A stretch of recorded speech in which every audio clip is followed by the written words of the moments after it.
भाई ये पेड़ आप देख रहे हैं, ये पनवेल में है, तकिए में। अभी इसके अंदर, पेड़ के अंदर मस्जिद है। ये पूरा बहुत बड़ा पेड़ है।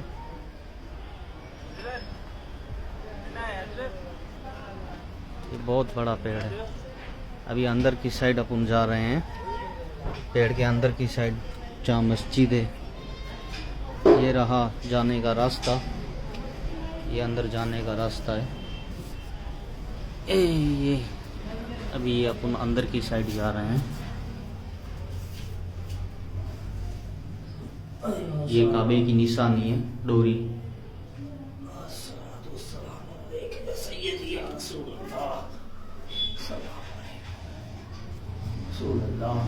अभी अपन अंदर खासी में, ये अंदर है।